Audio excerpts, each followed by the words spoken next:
Nós temos a honra de receber e de convidar à mesa, que são os professores Ramon de Oliveira, da Universidade Federal de Pernambuco, e a professora Marise Ramos, da UERJ, a quem nós pedimos uma salva de palmas para acolhê-los para este debate. Combinamos, Ramon e eu, que eu falaria primeiro, talvez em função de um recorte analítico de natureza política que eu farei, e pode ser que na composição da nossa mesa eu traga alguns elementos que as contribuições que possam ir fazendo, construindo uma organicidade na nossa contribuição nesta tarde.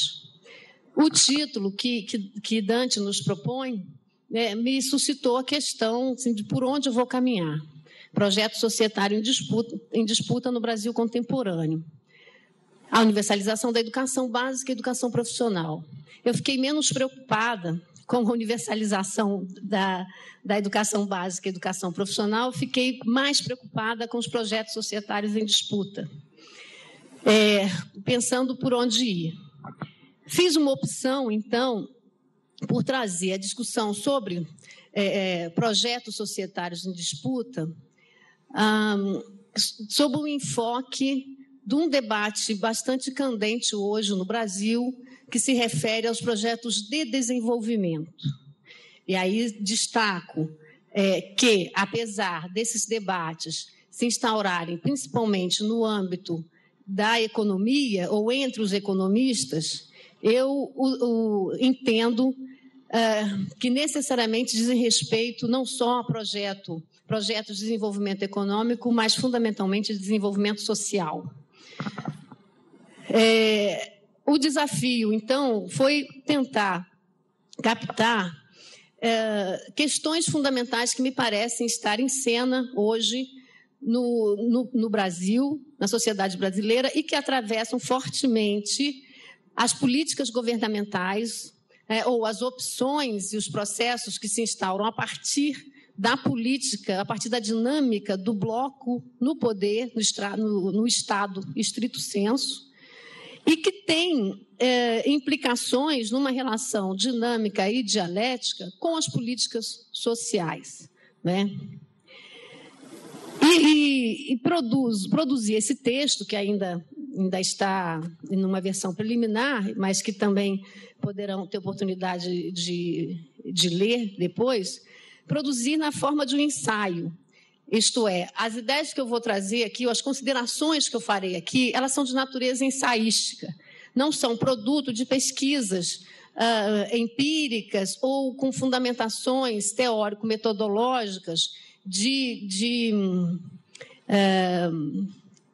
um nível ou com uma tão robusta quanto uma pesquisa que poderia dar origem a um artigo científico, por exemplo. Não, é um conjunto de análises, questões que se põem para serem debatidas. Inclusive porque parte da literatura que eu utilizei eu também considero de natureza ensaística, porque algumas delas, tanto textos dessa natureza quanto algumas entrevistas.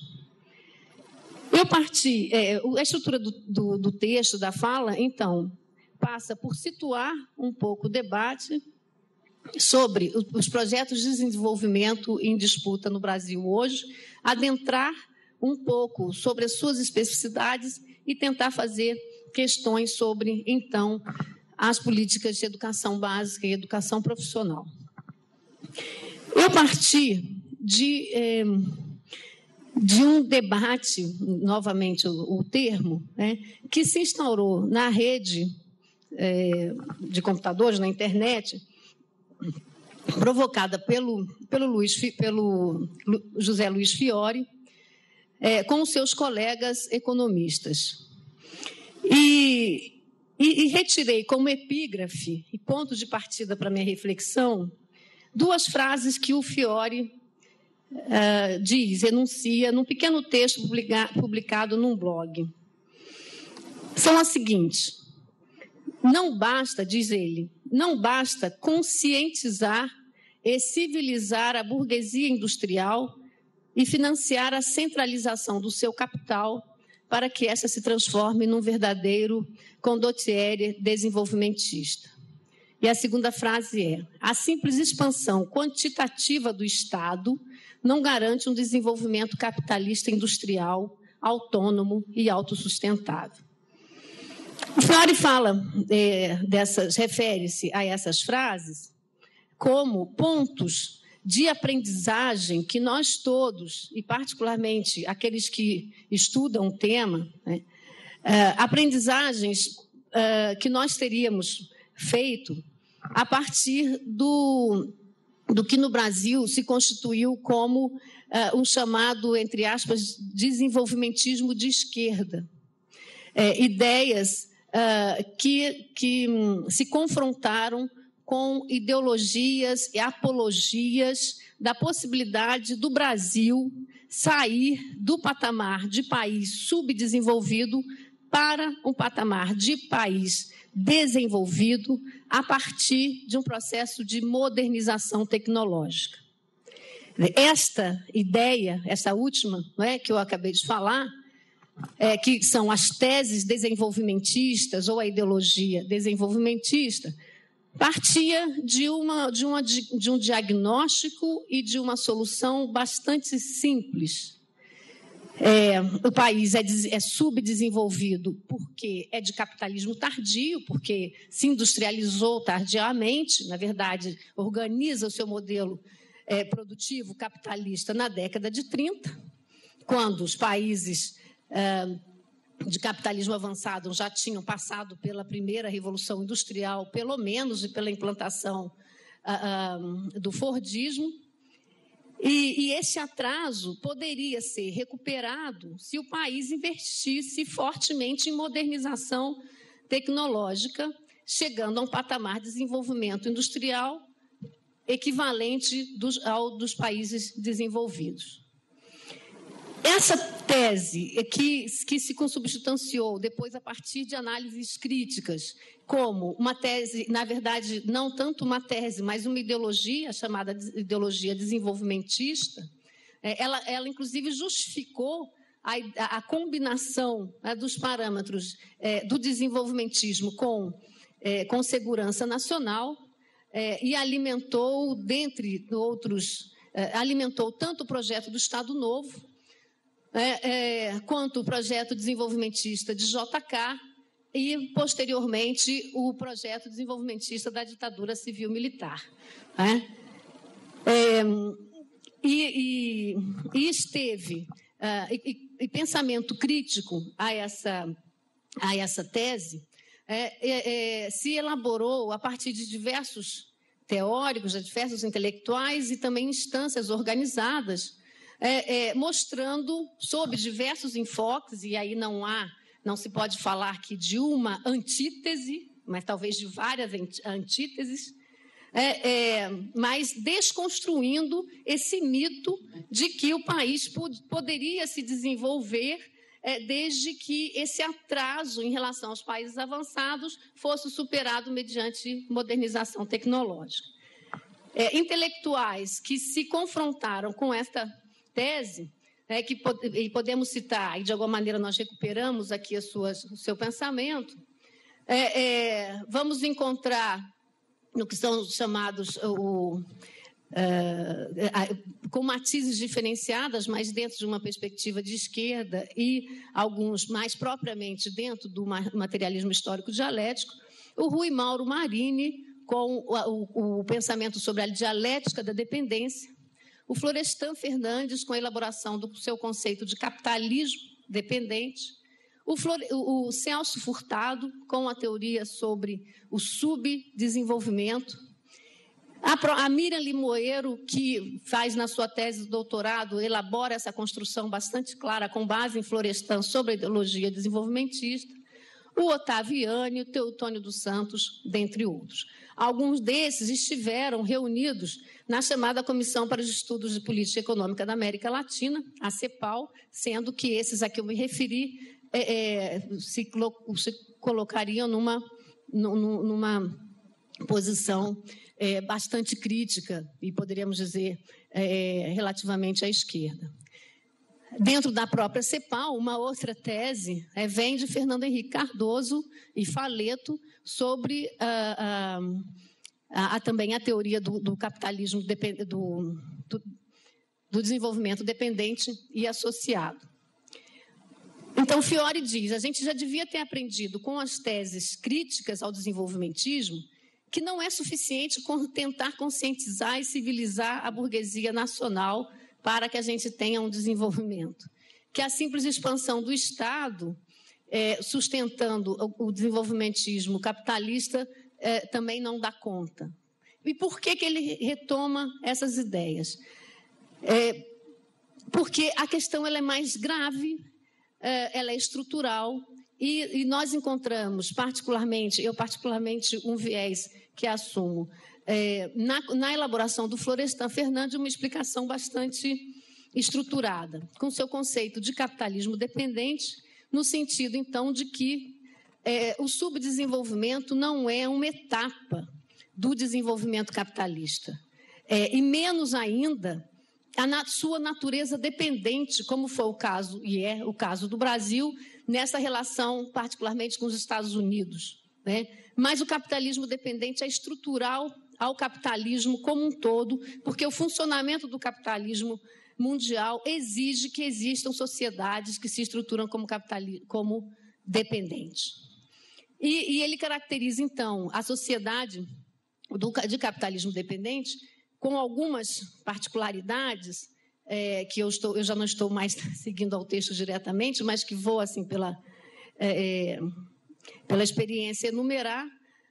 Diz, um elemento fundamental é um processo de associação subordinada que a burguesia de um país faz com a burguesia internacional.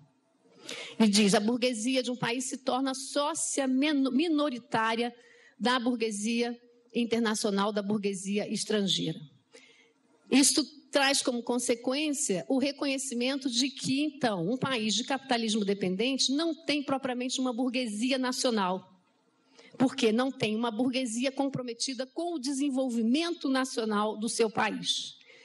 Ao contrário, os seus interesses são interesses específicos da classe burguesa, e, portanto, não de uma classe burguesa de um país ou de uma nacionalidade, mas da burguesia internacional.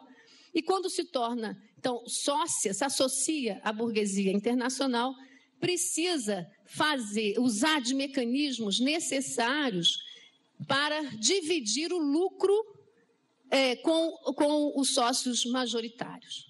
E esta fórmula, nos países, então, de capitalismo dependente, só funciona se houver um processo de superexploração do trabalho.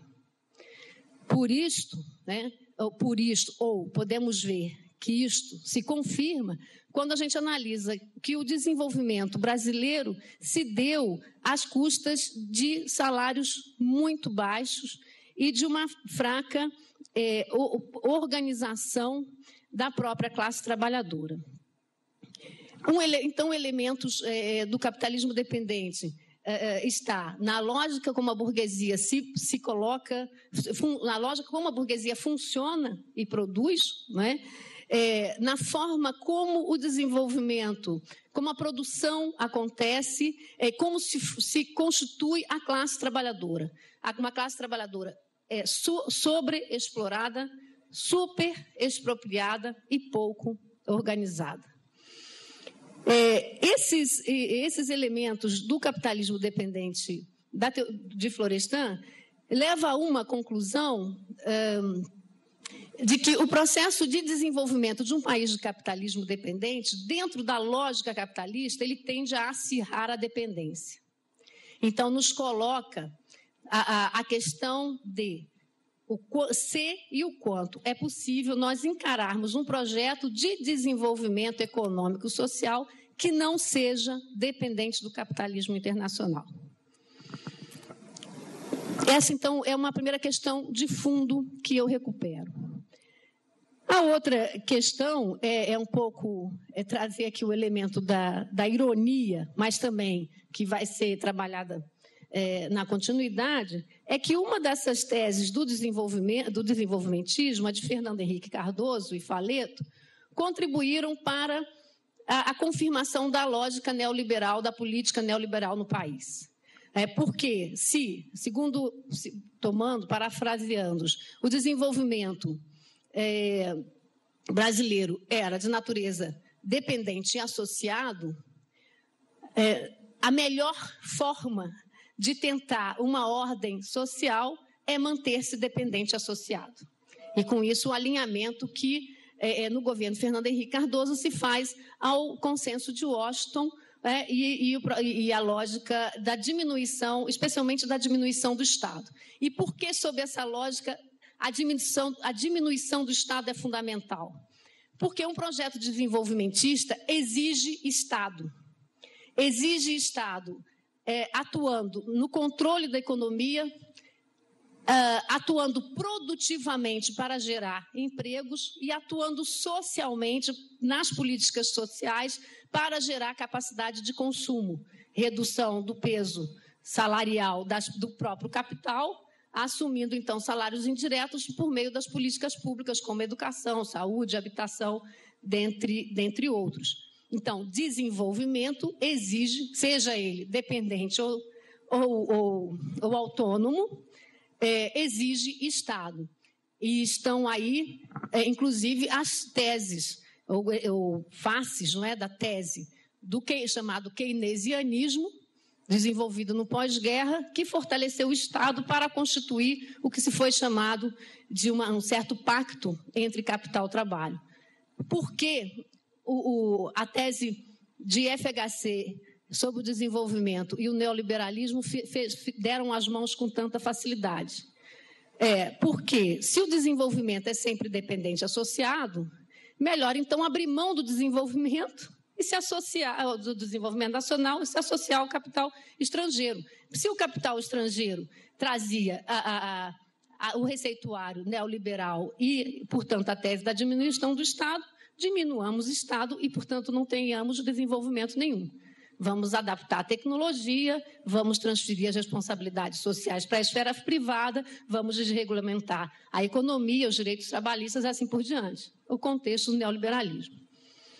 O momento que a gente vive hoje traz questões, traz novas questões, porque a crise de 2008, né? Na verdade, o deflagrar ou a manifestação da crise estrutural do capitalismo, particularmente a partir de 2008, que vem do centro do próprio capitalismo nos Estados Unidos, se alastra para a Europa, colocou novos desafios a esta configuração. Aí qual a configuração? A última, especialmente para os países periféricos, que é a configuração do neoliberalismo.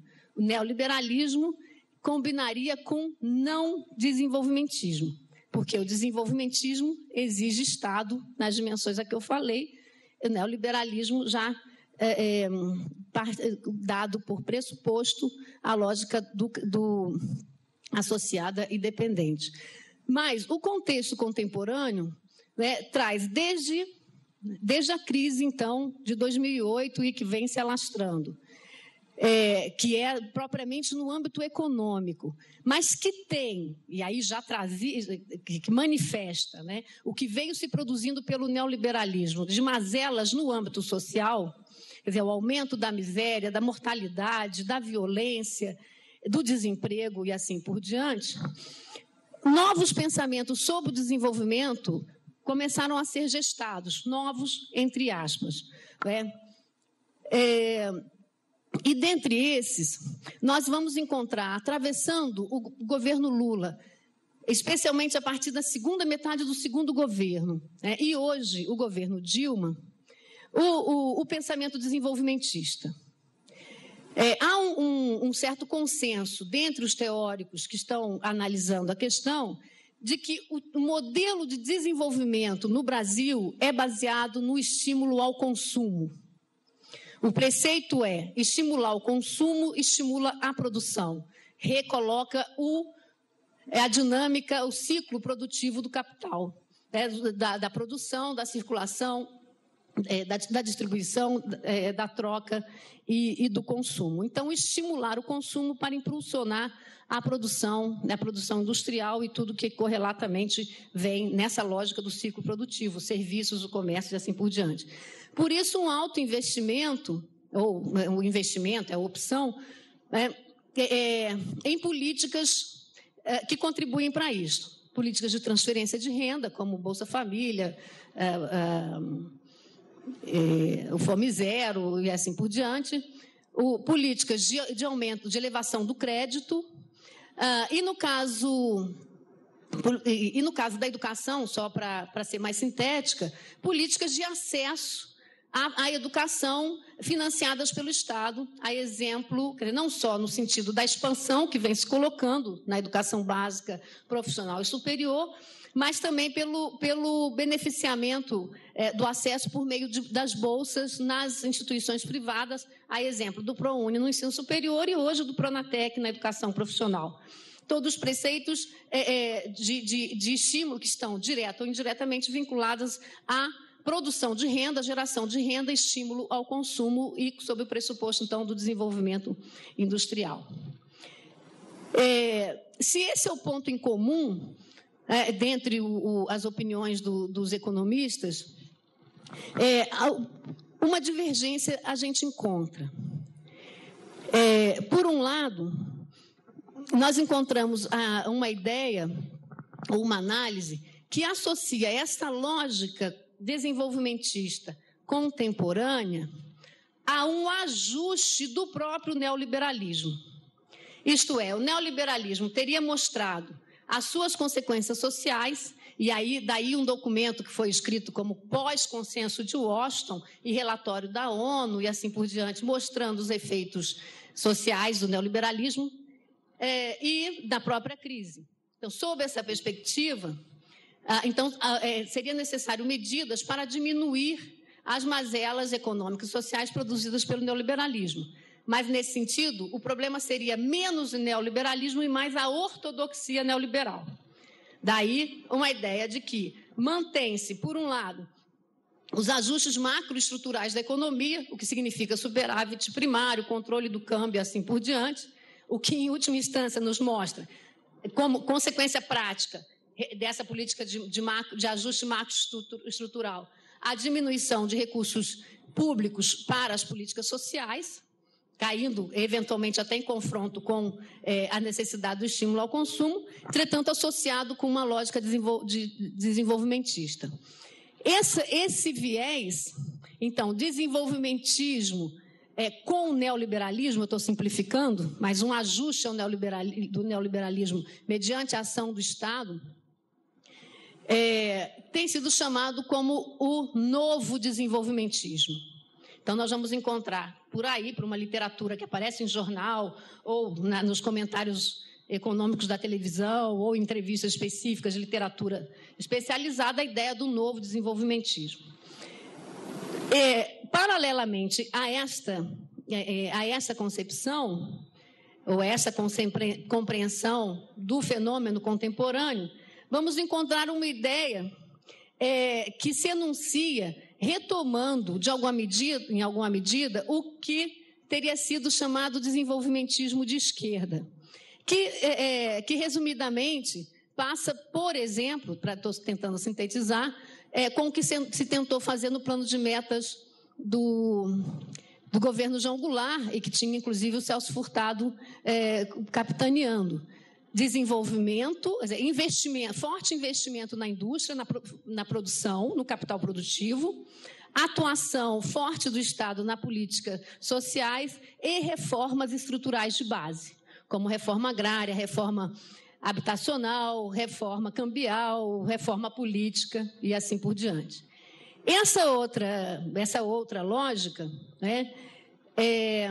ela combinaria uma ação forte do Estado no sentido econômico e político, mediante uma retomada relativa, ainda que seja, das teses keynesianas, que foram as teses vitoriosas no século XX para manter um certo equilíbrio entre capital e trabalho, e teria o processo de industrialização como motor da riqueza econômica nacional, com um elemento fundamental, e nisso um confronto com a própria lógica do capitalismo dependente, ou buscando enfrentar a lógica do capitalismo dependente, que seria, considerando reformas estruturais e políticas sociais, mas no plano econômico produtivo, investimento em indústria de ponta, com a finalidade de qualificação dos empregos, desenvolvimento científico, tecnológico autônomo e de fôlego,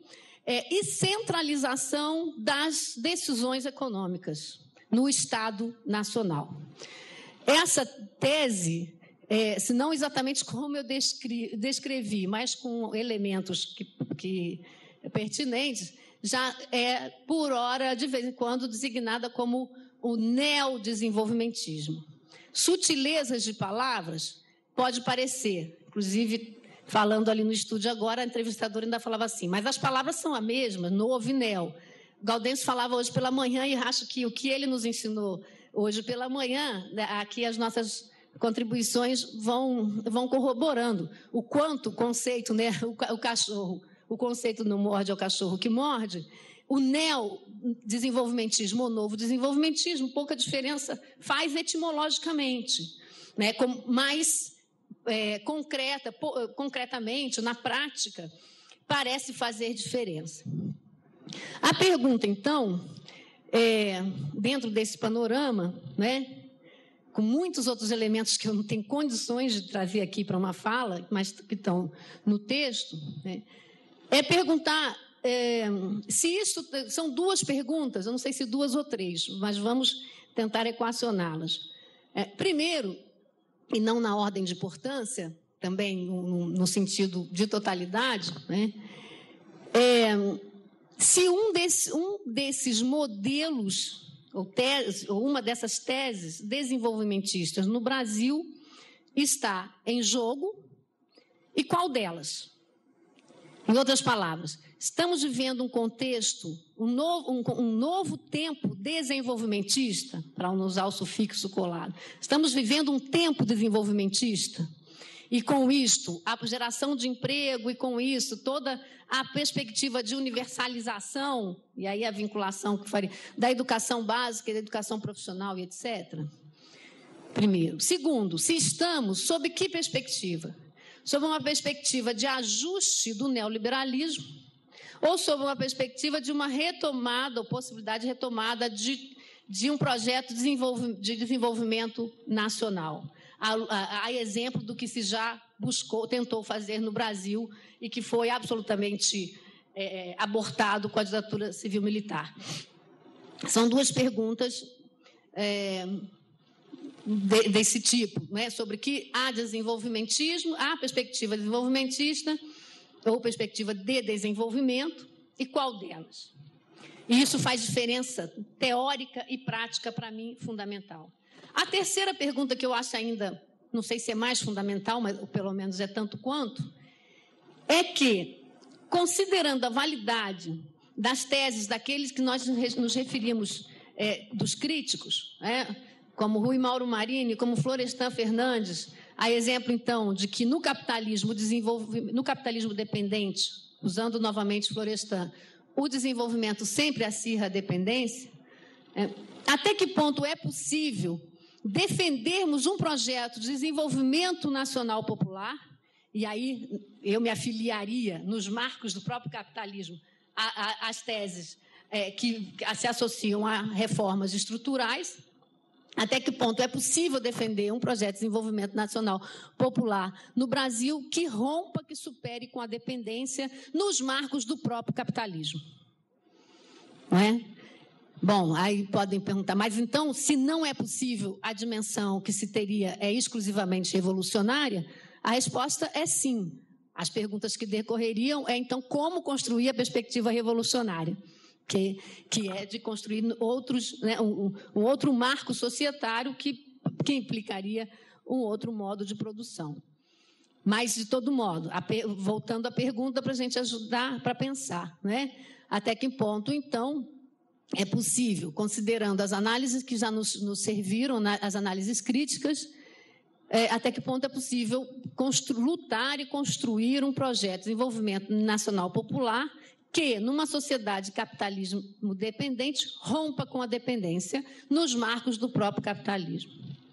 Junto dessa, a outra pergunta, né, o subitem é como? E, finalmente, respondendo ou não essas questões, e aqui o exercício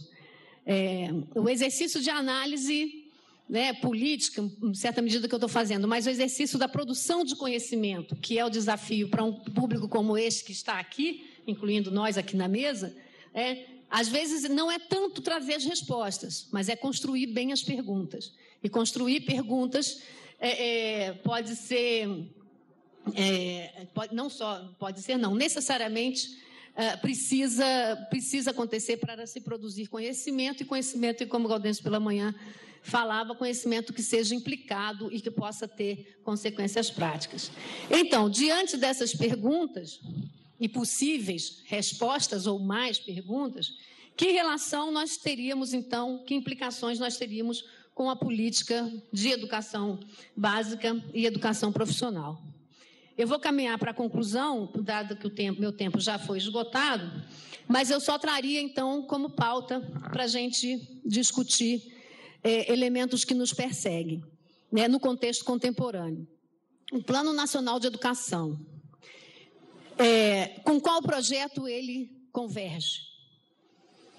Com um projeto com um novo desenvolvimentismo, que é essa relação, um desenvolvimentismo que melhora o neoliberalismo, ou com a perspectiva, vou usar o termo estritamente dos próprios economistas e entre aspas, neodesenvolvimentista, que traria, então, a própria educação como uma dimensão necessária de reforma estrutural. Então, o Plano Nacional de Educação com as suas respectivas metas. E aí, pinço, particularmente, a 3 metas que são fundamentais para a gente analisar possibilidades e vigor, que é a meta da expansão, universalização do ensino médio e a taxa de elevação de 85% da elevação da matrícula líquida, qual é a possibilidade e até que ponto, diante da dívida que a gente tem, uma meta dessa natureza ainda não está aquém do que seria efetivamente uma reforma estrutural. As metas vinculadas à educação dos jovens e adultos, como a meta 8, e aquelas que fazem diretamente menção à educação profissional, as metas 10 e 11, que sinalizam um compromisso do Estado, mas sempre associado a um financiamento público da iniciativa privada. Acho que esse elemento é fundamental, porque o estímulo e o estímulo à iniciativa privada na educação e o financiamento por parte do Estado da educação privada se inscreve claramente no marco de melhoria, entre aspas, do neoliberalismo. A diferença é que o Estado entra sustentando. Então, há elementos, eu acho, que políticos que podem nos ajudar a ir confrontando com os projetos em disputa. Finalmente, então, o Pronatec. As políticas, não o Pronatec só, mas é que o Pronatec nos chama a atenção. As políticas de educação profissional, desde a positividade da expansão da rede federal, e aí num retorno que o Estado faz de assumir a política nesse sentido, numa perspectiva contrária, né, ao que nós vivemos no contexto do neoliberalismo ortodoxo, quando a rede federal foi completamente esvaziada pelas políticas de FHC. Mas com qual sentido acontece essa expansão, com que conteúdo, com que projeto de sociedade, com que projeto de desenvolvimento e de produção de conhecimento, de ciência e tecnologia. Indo ao Pronatec, particularmente, então, vou concluindo, a lógica privatista, novamente, no financiamento, mediante financiamento público. Uma resolução muito recente, de 20 de março, agora 2013, estabelece os procedimentos para as transferências de recursos, dos recursos públicos ao Sistema S, né? e também uma outra, que eu já não tenho aqui anotado claramente, que faz a mesma coisa em relação às instituições de ensino superior privadas. A própria lógica do financiamento estudantil, que estudos já demonstram o quanto o financiamento estudantil para cursar instituições privadas, mediante o apoio financeiro do Estado, os estudos que demonstram o quanto isso onera o Estado por um mecanismo de transferência de recursos públicos para os recursos para a iniciativa privada. Então, vejo que nós estamos num contexto que é de absoluta contradição, não que tenha sido diferente em qualquer outro momento, mas com dados, talvez, também não sei se novos, mas pelo menos com dados que nos chamam a atenção. Há estudos empíricos que valem a pena ser visitados, como, por exemplo, o Gaudencio citou hoje pela manhã, o estudo sobre o precariado do Rui Braga, que estuda os operadores de telemarketing em São Paulo, e estudos que vão demonstrando como a expansão de empregos se dá no Brasil mediante o que ele designa como trabalho barato. E o que eu aqui no texto também trabalhei no sentido da gente não ter construído a tríade do Estado, do estado de bem-estar social, um fordismo que possibilitou elevação de salários, uma cultura que possibilita de acesso a bens sociais e culturais e um Estado, de fato, comprometido com a universalização dos Estados sociais. Há elementos empíricos que me parecem nos colocar, ao mesmo tempo, numa perspectiva alvissareira da ação estatal na regulação da economia e no provimento dos direitos sociais. Por um lado, há, entretanto, pesquisas empíricas que nos mostram o exacerbamento da precarização do trabalho, e, nesse sentido, nós estaríamos educando para o trabalho precário, e, por isto, o vigor do Pronatec, por exemplo. Entretanto, há também análises que são mais positivas, mais críticas e propositivas. Acho que estamos nesse universo, e estamos no universo de disputa. Alguns elementos de análise, se nos ajudarem, acho que valem a pena. É isso, e obrigada. Tendo esse tema dos projetos societários em disputa, em um outro momento, eu provavelmente faria essa discussão. Tem um texto, já um bom tempo atrás, que foi apresentado na Amped e depois virou livro, da professora Neise de Luiz, que era exatamente esse título, dos projetos em disputa, quando ela exatamente, naquele tempo, havia uma discussão de projeto por parte dos trabalhadores, representado muito pelas centrais sindicais, particularmente a Central Única dos Trabalhadores, e aqueles projetos ligados ao empresariado e ligados à força sindical. Também podemos pegar esse tema vendo os projetos de educação, tanto da educação básica como da educação profissional, aquele que é pensado pelo Banco Mundial, pensado pelo Banco Interamericano, pensado pelo empresariado nacional, pensado pela CEPAL. Sempre tendo a ideia desses projetos como sendo uma contradição em relação aos projetos da classe trabalhadora. Isso já foi feito durante os anos 90, eu tenho um livro, tenho um artigo, outras pessoas têm trabalhando com esses temas, mas eu resolvi fazer uma coisa diferente. Eu resolvi tentar fazer algo que eu normalmente tenho me preocupado, de ser só o mensageiro das coisas ruins. Né? No projeto, num tema como esse, que se fala de universalização da educação básica, da educação profissional, eu tive um pouco a preocupação, e daí esses dados, que se falava tanto da diminuição da pobreza, do quanto se avançou na área social no Brasil, eu acho que a gente caracterizar um pouco isso que a gente tem avançado a nível de educação básica. E realmente eu acho que os dados mostram para a gente o quanto nós avançamos, pelo menos nessas 2 décadas, do ano de 90 para cá, passando pelo governo Fernando Henrique, passando pelo governo Lula e agora no governo Dilma. Então, eu acho que é importante a gente conhecer o que se avançou na educação básica, o que se avançou na educação profissional. Mas, ao mesmo tempo, é perceber o quanto esse avanço ele tem contradições. e tem contradições que são agudas. Contradições que elas, para mim, exatamente, implicitamente expressam um projeto societário que está nessa forma de universalização, de crescimento, de diminuição da pobreza, do movimento da educação profissional e da movimentação da educação básica.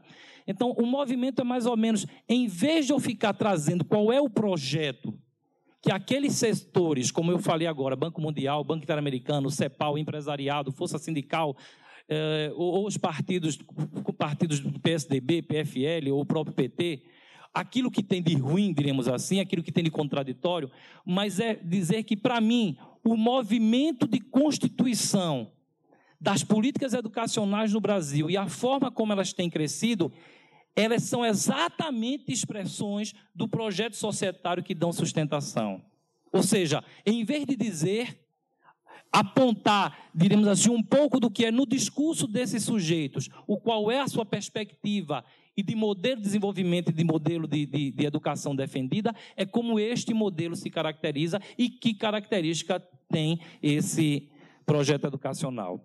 Eu vou tentar fazer isso através de alguns números que estão aqui na apresentação. Então, a gente pode começar aqui. Pronto. Vamos lá. Bom, na verdade, o primeiro, de onde eu começo a falar essa... Pode passar aqui, né? Passa para mim, por favor. De onde eu comecei isso aí, eu já apresentei, mostrei esses dados há um tempo atrás, quando eu tive conhecimento dos dados em relação ao Enem. Quando saiu os dados do Enem, a preocupação era o ranqueamento. Quem está na frente, quem está atrás, quais eram as escolas mais bem colocadas. E aí eu fui ver exatamente esse tipo de dado, como está aí, fui eu que dei uma trabalhada, dizer o seguinte, quem são as escolas? Como é que está a participação das escolas públicas no desempenho? Nós temos várias formas de avaliar as escolas, seja o SAEB, seja o Enem, seja outras formas de avaliação que possa mensurar e apontar essa qualidade. E aí o que eu vi, que em um primeiro momento tinha sido apresentado o desempenho de 10 mil escolas. São mais de 20 mil escolas do ensino médio no Brasil. E das 10 mil, mostrava-se o seguinte, dessas 10 mil que foi divulgado o resultado, 49,3% dessas escolas eram estaduais, 47,6% são privadas e 2% são federais. Ora, se nós tivéssemos uma qualidade de educação coerente, a participação entre as 1.000 melhores escolas teria sido coerente também com essa participação. Ou seja, nós teríamos 49,3% das escolas estaduais entre as 1.000 escolas, 47,6% das privadas entre as 1.000 escolas. Só que a realidade é totalmente diferente disso. Na verdade, entre as 1.000 escolas, apenas 2,1% dessas escolas são estaduais.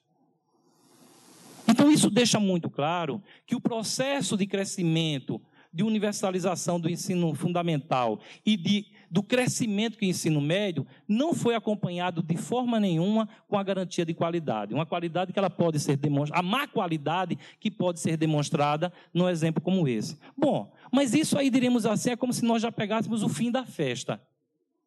Aí eu fui ver exatamente, através dos dados da PNUD, como é que exatamente vem se dando esse desenvolvimento da educação. Então, o movimento que eu vou pegar é um pouco o que tem sido a educação profissional, a educação no Brasil, mas eu quero chamar a atenção, depois de apresentar os dados, que, para mim, uma questão concreta que está articulado com a forma como tem se constituído a educação no Brasil tem a ver com seu financiamento.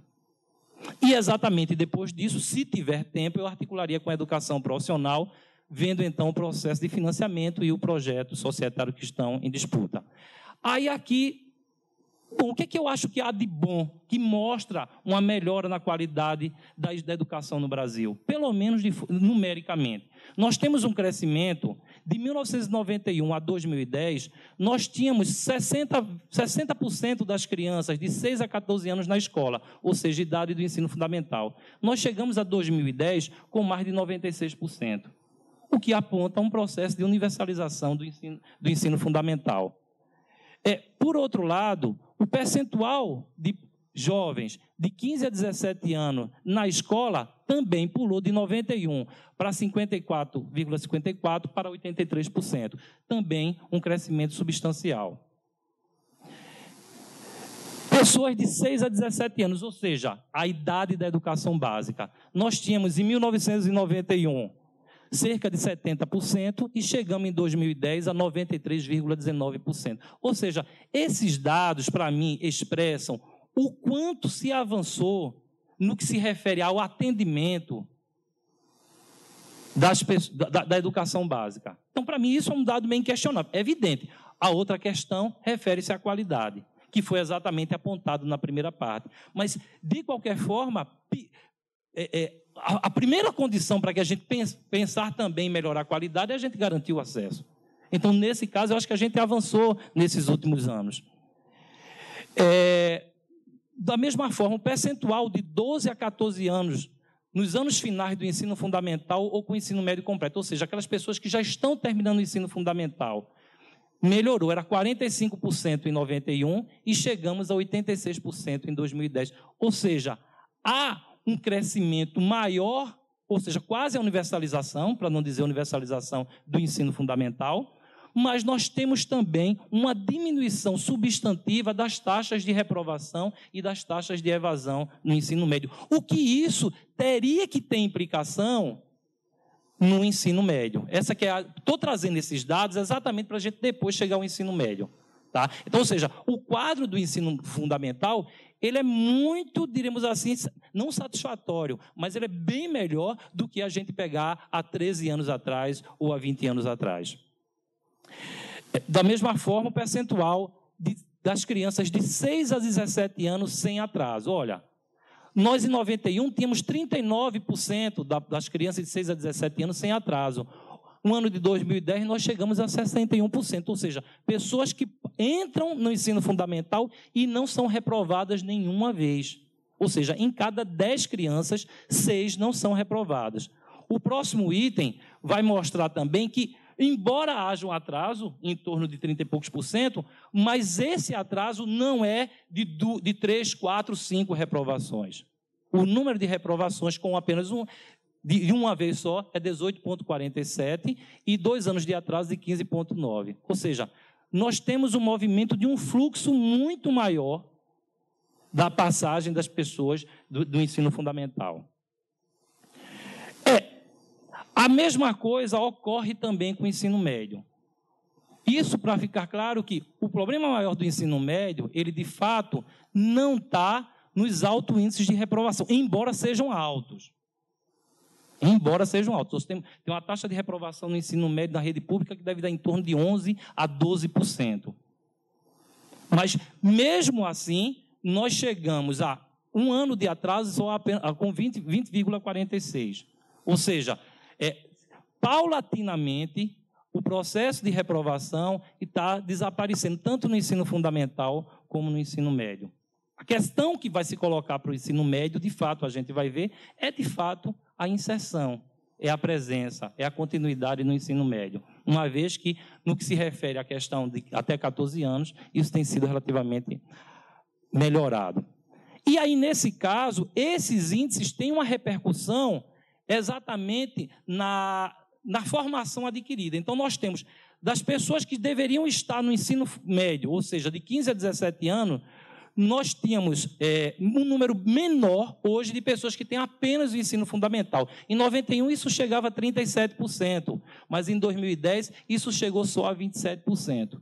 E aí, se isso vale para o Brasil, aí eu começo a chamar para algumas coisas que eu começo a chamar, eu chamaria de aberrações. Mas não aberrações que não se dão por uma gestão em particular, mas aberrações que se dão por um modelo de desenvolvimento extremamente concentrador de renda. E, nesse caso, antes de ir para esse slide, é bom que se diga, é verdade, quando nós pegamos os índices de distribuição de renda no Brasil, nós realmente detectamos que o número de pessoas que vivem em condição de extrema pobreza diminuiu substantivamente, o número de pessoas que vivem na condição de pobreza diminuiu substantivamente, mas existe um percentual muito grande de pessoas que estão vivendo ali naquela vulnerabilidade.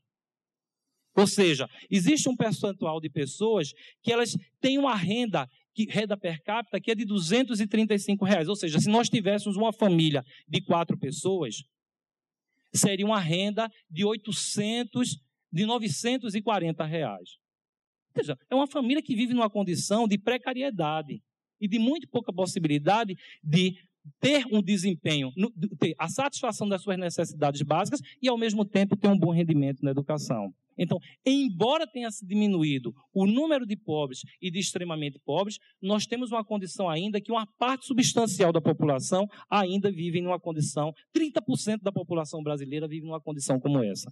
Ou seja, cerca de 60 milhões da população vive nesse estado. E um outro ponto também que deve ser dito é o seguinte: embora tenha diminuído a pobreza, os pobres estão mais pobres. Isso é uma contradição também. Isso dado pela PNUD, não sou eu que não estou inventando. Ou seja, você pode ter saído da condição de pobre, mas quando você continua ainda na condição de pobre, você está mais pobre do que 10 anos atrás. E isso tem implicação no rendimento escolar. É o caso em 2 estados como esse. Um é o estado de Alagoas, que nós temos ainda 41,71% dos jovens de 15 a 17 anos, eles só têm o ensino fundamental. E o estado de Sergipe com 42%. E aí, a distorção, que isso não é normalidade, porque quando eu pego o estado de São Paulo, é apenas 15,99%. O estado do Paraná, apenas 19,19%. Então, há um descompasso. Não existe uma cidadania brasileira. Isso é um ponto que eu vou estar chamando, se der tempo, para a questão do financiamento. Quando eu pego também o percentual dos 15 a 17 anos com ensino fundamental completo, nós, de novo, vemos uma situação como essa. Hoje, nós chegamos a 57,24% da população.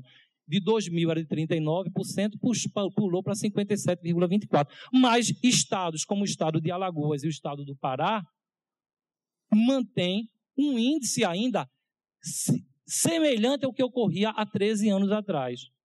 Ou seja, não avançaram no que se refere a garantir um maior acesso e garantir uma maior permanência e garantir a escolarização. Isso eu estou chamando a atenção para uma tese, que é uma posição que eu venho levantando. Há, para mim, de se repensar a forma da política de financiamento no Brasil. Mas, para mim, não é repensar no sentido de uma maior presença da União, modificando essa lógica daquilo que é competência dos estados, daquilo que é competência dos municípios. Ora, e exatamente essa condição de pobreza que eu falei atrás tem implicação em uma outra questão. É a presença da família no apoio e na formação que é dada às crianças. Então, quando eu pego o ano de 2010, eu vejo que ainda no estado de Alagoas, quase metade das crianças moram em domicílio que não tem ninguém na família que tem o ensino fundamental completo. A mesma coisa ocorre com o estado do Piauí, com 44%. Que é bem diferente do estado de São Paulo e do Distrito Federal, que tem números inferiores a 20%. O que significa dizer que não dá para se pensar apenas o processo e buscar uma outra forma do sistema educacional brasileiro ou da qualidade do sistema educacional sem diretamente atacar na questão da distribuição da riqueza. E aí, nesse caso, é importante que se diga o seguinte: os 20% mais pobres no Brasil detêm 2,41% da riqueza nacional. Os 20% mais pobres detêm 2,41% da riqueza. Enquanto isso, os 20% mais ricos detêm 63,4%. E aí tem uma outra coisa, por isso que eu estou apontando esses dados da falta de domicílio. Há um texto que fala, servindo a 2 senhores, as políticas sociais no governo Lula. Eu acho que alguém já deve ter lido esse texto. Mas essa é a cara desse governo, no que se refere a ter garantido uma chamada distribuição de renda sem efetivamente trabalhar com a desconcentração da riqueza. Ou seja, exclusivamente o governo atuou numa perspectiva de garantir políticas de cunho assistencial, e aqui eu não estou dizendo que sou contrário a elas, mas cerca de 14 milhões de famílias são atendidas, ou mais de 14 milhões, são atendidas pelo Bolsa Família. São políticas que a renda chega exclusivamente em função de um Estado que pega o fundo público, mas que não recompõe e não reestrutura esse fundo público em função de atacar a riqueza que está concentrada. Então, quer dizer, para mim, o central que está posto hoje na universalização e na qualidade da educação no Brasil e que expressa o projeto societário que está implícito a isso é exatamente a briga pelo fundo público e a forma como esse fundo público é utilizado no investimento da educação. Bom, e é exatamente que isso, essas distorções, leva que, embora a frequência líquida, ou seja, as pessoas que estão na idade ideal para cursar de 6 a 14 no ensino fundamental, de 15 a 17 no ensino médio, nós chegamos em 2010 com a taxa de frequência líquida no ensino fundamental a 92,14%. Mas, no ensino médio, isso é apenas de 43%. Isso foi em 2010, já chegamos a em torno de 50% nesses últimos 3 anos. Mas distorções como essa, que tem a ver com a concentração de riqueza, se repetem como Alagoas e Pará, bem diferente do desempenho de São Paulo e Santa Catarina, que tem uma taxa líquida superior a 50%. Ora, esse quadro, de fato, avançou, mas na prática o que é que aconteceu? De 1991 para 2010, a expectativa de anos de estudo pulou de 8,16 para 9,54. Representa um crescimento, mas para mim, em 20 anos, representa um crescimento ainda muito tímido no que se refere a garantir a universalização da educação básica. Ou seja, hoje, quase que uma impossibilidade para boa parte da população de fato, garantir a conclusão de todo o ensino médio dentro do tempo ideal. Bom, nesse caso, eu quero chamar a atenção para um outro ponto, que é essa má qualidade da escola, ela tem para mim servido, isso não sou eu que estou inventando, o professor Gaudêncio Figueiredo já tem escrito A Produtividade da Escola Improdutiva em 1984, né? Que é exatamente como também essa má qualidade da escola, que leva pessoas a que uma boa parte da população ainda esteja no mercado de trabalho só com apenas o fundamental completo. Que uma outra parte da população tenha o ensino médio completo e apenas uma pequena com o ensino superior. Ora, um duplo movimento. O movimento de crescimento do ensino médio e da oferta de ensino superior nesses últimos anos tem permitido para o patronato escolher e determinar o perfil do trabalhador que ele quer. Porque existe uma oferta muito maior de escolarização. Mas expressa também a persistência de um modelo degradante de contratação, de um modelo degradante de uso da força de trabalho. E não é nenhuma normalidade em pensar que hoje o trabalho precarizado é funcional ao sistema atual de produção de mercadoria. Então, nesse caso, a tese é simples. A má funcionalidade, ou seja, a má qualidade da educação pública, ela é funcional ao processo de produção de capital no Brasil. Para mim, não há nenhuma contradição para o capital no Brasil em manter uma escola de qualidade como essa que está aí. Estou olhando no tempo aqui. E também aqui. Bom, aqui nesse caso, vou pular esse aqui, já falei sobre isso. Bom, e aqui que eu falei sobre a questão do trabalho precarizado juvenil. De acordo com o DIEESE, no ano de 2010, cerca de 9 milhões de jovens estavam na informalidade. A população juvenil em 2010 era em torno de 34 milhões. Ou seja, cerca de 25% dos jovens que estavam trabalhando estavam na informalidade. Pode passar. Bom, aqui, então veja, mostrado esse quadro, eu fui exatamente ver o seguinte, como é que está a questão de investimento da educação no Brasil? E aí eu fui exatamente ver a partir dos dados que estão no INEP, naquela partezinha lá sobre financiamento da educação, e aí mostra que, de fato, houve um avanço no valor do investimento por estudante. Nós saímos de 1.633 em 2000 para 4.267 em 2011. Esse é mais ou menos o valor de um estudante da educação básica. Esse é o custo que se coloca hoje para a educação básica, juntando o sistema público, juntando o sistema privado de ensino. Aqui exatamente mostra também, deixa eu dizer aqui, porque aqui ficou muito pequeno, o investimento público total em educação em relação ao gasto social. O quanto se investe em educação, considerando todo o gasto social. Se vê que a educação básica, em 2011, 16% do gasto social no Brasil foi para a educação básica e 3,3% para o ensino superior. Então, por essa primeira coluna, é possível ver que, de fato, avançou o investimento na educação básica. Mas esse investimento na educação básica, ele não é suficiente para garantir uma educação de qualidade. Para esse contingente de estudantes que estão na educação básica, 50 e poucos milhões. Muito menos ele é suficiente se for incorporado o conjunto de jovens que estão fora da escola. A quantidade de jovens entre 18 e 24 anos que estão fora do sistema, a quantidade de jovens que não chegaram ao ensino médio ou que abandonaram o ensino médio é muito grande. O que significa que esse valor que hoje é destinado à educação está longe de atender com qualidade a demanda real por educação básica que tem no Brasil. Bom, aqui tem exatamente o investimento do PIB em relação à educação básica. Então, dá para se ver, se fala que investimento no Brasil é em torno de 4% a 5%, nós chegamos a 2011, considerando iniciativa privada e pública, nós gastaríamos cerca de 5% na educação básica e educação superior em torno de 1%. E aí, no caso, essa divisão entre o quanto se investe na educação básica e quanto se investe na educação superior. Basicamente, continua a mesma coisa, né? Sempre a educação básica em torno de 80 e poucos % e o investimento no ensino superior abaixo dos 20%. Então, isso vem mais ou menos se mantendo.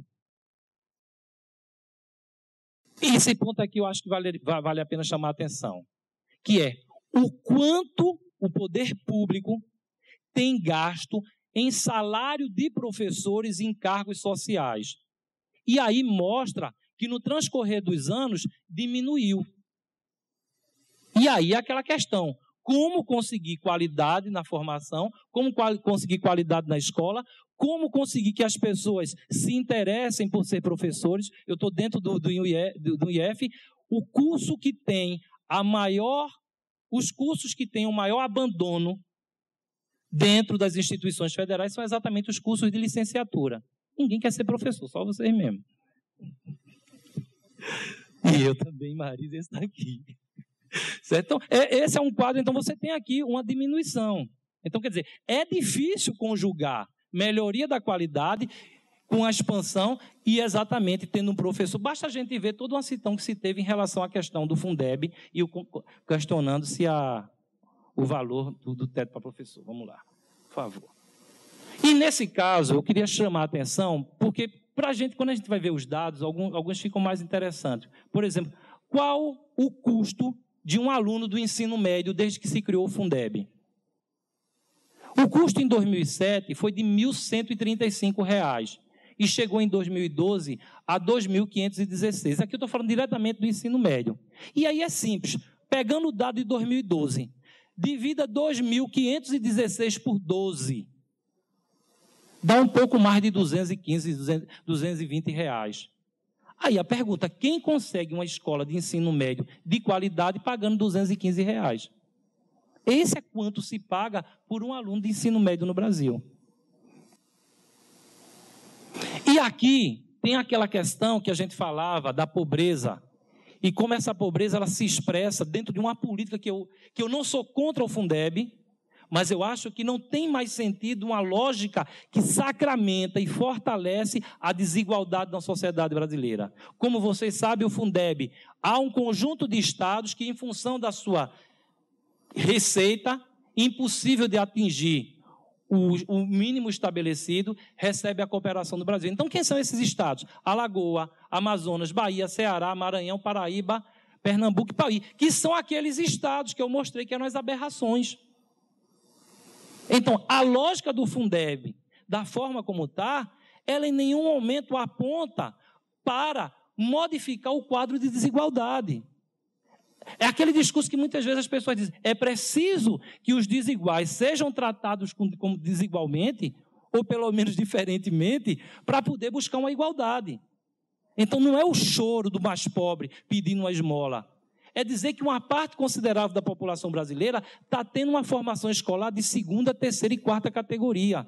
E esse modelo de educação, na qual o Estado entra apenas, o governo federal entra apenas com complementação do fundo, ele não reverte esse quadro. Porque esses estados vêm mantendo uma má qualidade na sua formação. Então, vou conseguir completar com a rede da educação profissional. Aí é rapidinho esse quadro. Ele vai me dar 3 minutos aqui. Ainda tenho 5, pronto. Dei R$100 por baixo aqui para ele. Sou professor, R$100 Bom, as matrículas na educação profissional, então, é indiscutível o quanto nós tivemos um crescimento, o quanto se materializou, na prática, o discurso da oferta da educação profissional. Bom, só que o discurso da oferta da educação profissional, e principalmente hoje num plano de expansão da rede federal, ele está assentado, entre outras coisas, de garantir para os setores que têm uma menor condição de renda o acesso à educação profissional. Agora vai ter o SISU técnico, que é exatamente 240 mil vagas para aquelas pessoas que não conseguiram entrar nas universidades pelo Enem, onde 70%, 75% das vagas estão reservadas para estudantes das escolas públicas. 70% a 75%. Então, ou seja, uma lógica é quase como uma política também focalizada. É evidente que tem a lógica do desenvolvimento econômico, da globalização, da competitividade, mas é uma lógica de ampliação da oferta da educação profissional como forma de reversão da pobreza, como forma de garantir a entrada no mercado de trabalho e diminuir a condição de pobreza que hoje afeta ainda uma parte considerável da população. Mas, de qualquer forma, o que eu quero chamar a atenção é que a desestruturação que passou a educação profissional no governo Fernando Henrique Cardoso faz com que hoje a quantidade de matrículas que hoje está ocorrendo na educação profissional de nível técnico é quase a mesma de 1999. Todo esse discurso que se tem de ampliação da oferta da educação profissional, onde todos os governos de Estado, onde presidentes e presidentas falam, mas o que nós estamos atingindo é aquilo que já ocorria há praticamente 25 anos atrás. Muito maior o número de estabelecimentos, mas no que se refere ao número de matrículas, nós estamos... Em 1999 eram 1.035 matrículas de curso técnico, tá? E em 2012 o total de matrículas foi na ordem de 1.063. Bom, aí tem o estabelecimento, que o que eu quero chamar é verdade, o quanto cresceu. Em 2003 éramos 2.674 e chegamos a 2012 com 4.180. Se é de se espantar o crescimento, o quanto houve de fato uma presença, principalmente da rede estadual, que cresceu, embora a rede federal tenha crescido, mas o crescimento da rede estadual foi muito maior. Mas o que é a questão é que se mantém ainda como hegemônica a privatização da educação profissional. Privatização que foi acentuada com o Pronatec e privatização que agora tende a ser acentuada em função desse próprio SISU. E aí tem uma outra questão que aí, para mim, expressa a ideia também dos projetos societários. Houve esse crescimento, houve essa expansão, mas qual tipo de expansão? O SISU está estabelecido, é para quem é aluno que tem o ensino médio, o que significa uma formação técnica de nível subsequente. Enquanto aqui um conjunto de companheiros que estão aqui vem, nesses últimos anos, lutando pelo ensino médio integrado, a perspectiva de expansão que ocorre do ensino médio, da formação técnica, é exatamente da forma subsequente. Ela hoje já é predominante. De um total de 1.063.000, ela tem 823 mil. E é praticamente, se não é enterrado, mas na agonia, é a forma de ensino médio integrado. Ele cresce às duras penas, está crescendo. Mas a questão é como ele cresce muito lentamente, e a forma como esse ensino médio se materializa, que está muito distante de uma perspectiva de ensino médio integrado, que a professora Marisa, o professor Dante e outros aqui vêm defendendo. Bom, e para fechar, eu acho que aí termina essa. Pronto, aí uns pontos que eu queria só, para fechar em 3 minutinhos, em relação à questão dessa expansão da educação profissional e dados que tem um relatório da auditoria feito pelo Tribunal de Contas da União. Entre outras coisas, chama a atenção. há uma carência de quase 20% de professores, ou seja, uma carência de quase 8.000 professores na rede federal de educação tecnológica. 22% dos alunos disseram que deixaram de cursar ou concluir a disciplina por falta de professor. A carência de 5.700 técnicos, ou seja, quase 1/4 dos técnicos necessários está faltando. 21% dos docentes receberam alguma capacitação para atuar na educação profissional. Só 21%, embora 66% tenham desejo de se capacitar. Mais de 75% dos docentes mostram insatisfação. E essa insatisfação exatamente vem se dando maior, e os problemas são detectados no processo de expansão que ocorreu entre 2010 e 2012. Quando exatamente amplia, quando ele chega mais nessas regiões que fogem um pouco dos centros urbanos e chega dentro das áreas mais pobres. E nesse caso, o que me dá a impressão é que exatamente a forma e a qualidade da formação técnica que vem se orquestrando e que vem se disseminando é coerente com a educação que vem se dando na educação básica para os mais pobres, uma qualidade menor. E para fechar, é isso mesmo, eu terminei aqui, obrigado a vocês. Obrigado, professor Ramon.